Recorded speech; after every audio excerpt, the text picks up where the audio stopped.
Hi everyone, I hope you are having an amazing day. So much going on, and I wanted to update you on the exciting world of Cardano, so let's get right into it. First off, big news, we just had the Cardano 1.5 mainnet update. It says, today we released Cardano 1.5 on the Cardano mainnet. The Cardano 1.5 release is a milestone because it is the last major Cardano release of the Byron development phase, which we have been in since the launch of the mainnet. So for you, those of you using Yoroi, you won't have to do anything. It'll update automatically. But if you are using Daedalus, you will have to update your wallet, which was an easy process. You can download the update from daedaluswallet.io, or you can simply run Daedalus and inside it'll sync the blocks, and then you can just click update, click to update, and restart right from inside the Daedalus wallet if you already have it installed on your computer. I'm running a Mac, and it didn't take too long at all. I didn't have any problems, which is very nice. So to be honest, most users won't notice too much of a change in this initial update, but it is a huge update because it means we are that much closer to the Shelley update, which brings me to this cool little article here that I found just today talking about Shelley and why it is such a big deal, and it certainly is. So I'll just read it to you here, and bear with the typos in here.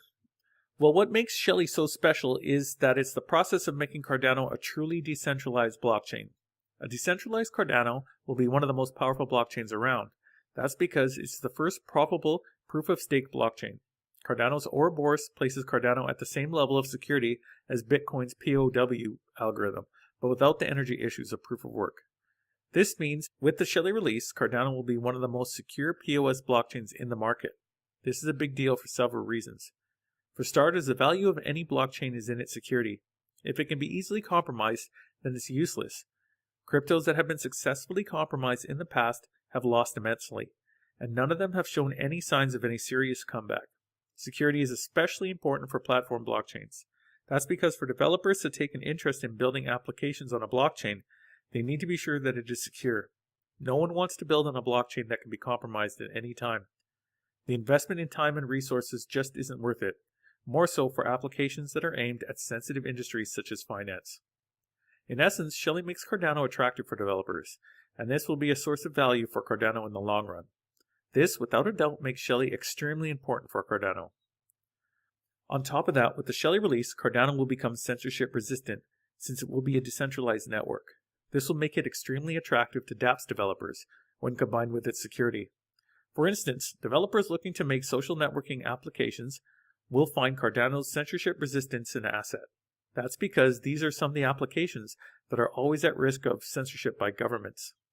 Again, this makes Cardano's ADA highly valuable since it's the token that powers the Cardano ecosystem. In essence, Cardano's ADA could be on a long-term upwards trajectory now that Shelley is on track to being released. Not only will it be driven by short-term FOMO, but it also has massive fundamentals backing it up. It has what it takes to attract dApps in large numbers. When all these factors combine with the relationships that the IOHK team has been building with different countries, it's not hard to see that this is one of the best blockchains in the market.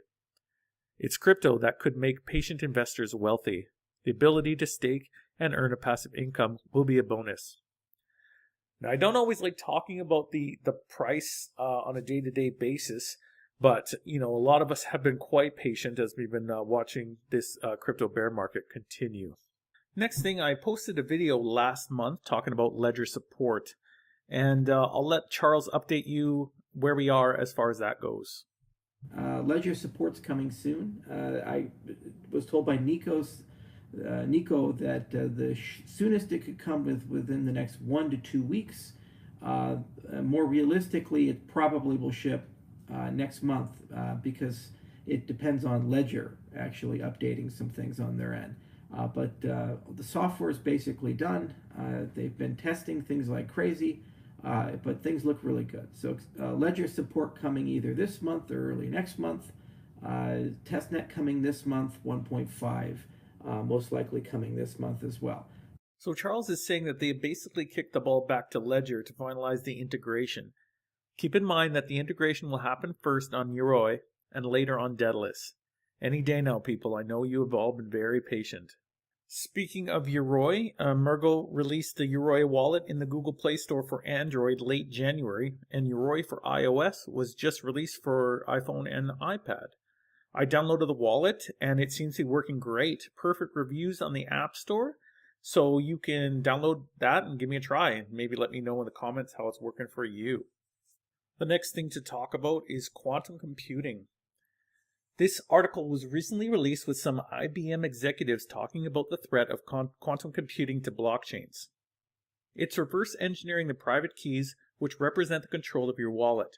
Your public key is essentially your wallet which holds the balances, and I think that's a real credible threat. Bitcoin is a public ledger, so you can go out and see which public keys are holding the largest balances, and you could go out and target those, the hundred or thousands of Bitcoins in there, and say, I'm going to spend effort, computing resource to reverse engineer the private key from the public key, which is exposed. I think that's even a near-term threat. Companies need to be aware of quantum and the potential risk that it will bring so they can take actions today so that they are not hackable at some point in the life cycle of their products. Any system where it's complicated to move because you need the participation of everybody, so those are the things you need to start thinking about early. You can't wait until there's a threat and then figure out how to migrate. Those things should be planned well in advance. We don't have 30 years anymore. The risk is too high. The advantages in quantum computing will break things before that. The reason I bring this up is to highlight just how amazing the Cardano blockchain is. Over a year ago, Charles released this article addressing this very issue. In fact, I don't remember any other project team seriously talking about this mission-critical issue before Cardano did. And they aren't just talking about it.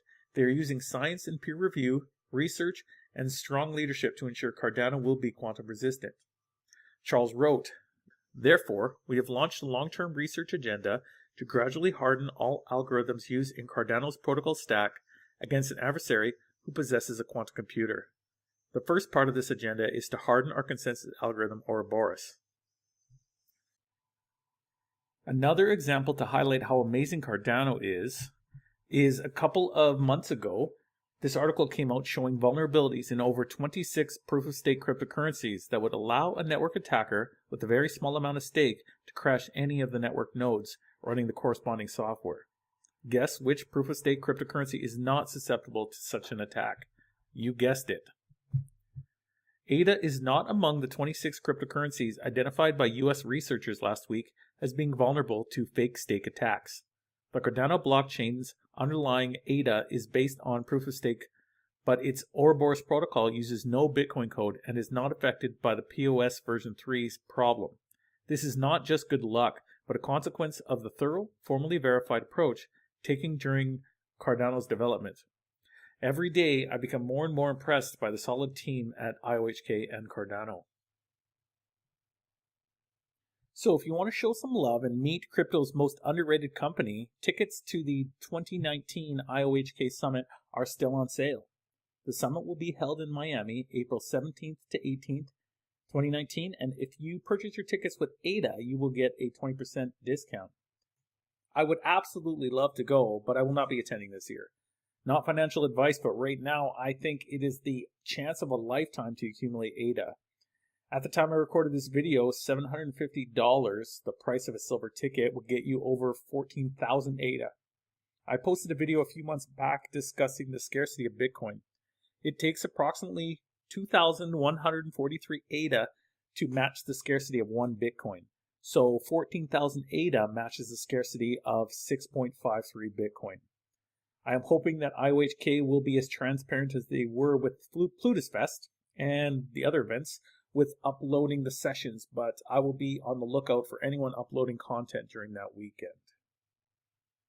Next up, I will talk about a couple of other articles that have piqued my interest since I uploaded my last video. Cardano to overthrow EOS's place as the king of dApps once fully launched, Weiss Ratings. For those of you who don't know, Weiss Ratings have been around since the early 70s, giving ratings to stocks, mutual funds, exchange-traded funds, and financial institutions, and most recently cryptocurrencies. I have followed the Weiss Ratings since they started covering cryptos, and they've always had Cardano with a top rating. They said, Cardano hasn't fully launched yet, therefore usage is low, and there are no dApps running on it. Once finished, we expect great things out of the protocol, quite possibly taking EOS's place as the #1 dApp platform. We are cautiously optimistic. Now, the dApp, or decentralized application space, hasn't really taken off too much yet. Most of the dApps out there are for gambling, and Cardano has been working hard on things like their Kaleidoscope for online poker. I'll be honest, EOS is my second largest position after Cardano. I think there's too much hate going on between projects. Obviously, I have my favorites, but just like in the real world, we need to focus on our similarities rather than our differences. I also don't hold any Tron either, but I'm pulling for them too. One of my good friends is all in on Tron, and I would be heartbroken if Tron didn't make it. I'm a firm believer that many coins will survive and thrive, and I'm pulling for any coin that is trying to bring freedom from government control through decentralization. Lastly, Cardano creator criticizes JPM coin. For those of you who don't know, JP Morgan, whose CEO Jamie Dimon formerly took every chance he had to trash Bitcoin and blockchain, becomes the first, I think of many, US banks to create a digital coin for value transfer. Charles told us how he really felt while appearing on a panel in Hong Kong. Remember the Microsoft Zoom? What year was that? I mean, I just turned 17 yesterday. And remember when they showed it and you instantly got the sense of you're doing it wrong? Yeah, it's the exact same thing. I saw the JP Morgan coin and it's, you guys just don't get this space. You can eat those, you're going to have any of these things work. It's an abomination of a cryptocurrency. It's an abomination of a concept. I mean, first they are the Federal Reserve. They run the whole damn show, them and 5, 6 other entities. And there's absolutely no need or utility behind what they've created. It's just a proof of concept for the sake of being a proof of concept to say that they're in the space and they can justify some sort of bizarre executive fantasy. The whole reason we exist is because these guys are criminals. Yeah. They've done horrible things over the last few decades. They've bankrupted the world, and they've excluded 3 billion people from the world financial system as a consequence of their regulations and the systems that they've put into play. And the whole world is living the consequences of their malfeasance and poor decisions. So, as a counter-reaction, the cryptocurrency space exists, and it continues to grow, and it's going to continue to gain relevance, and eventually it'll collide with the legacy system, and we'll have a synthesis which will produce a much better, more fair system for everybody. But I see these things as the last vestiges of a dying industry trying to achieve some form of relevance. And I have very little respect for this type of work. I don't see it as a positive thing, I just see it as the Zoom, as an also-ran product that we would be eclipsed by something else. Sorry for being cynical, but the son of a bitch said we were all a scam back in 2017. And I'm never going to forget that. I mean, yeah, it is an abomination. I think it brings validation to the crypto space, but it is in no way a positive thing. Anyway, that is all I got for you now. I hope you are having an amazing life. Please do all the clicks, and I will keep you informed on the latest news about Cardano and the road to Shelley. Namaste.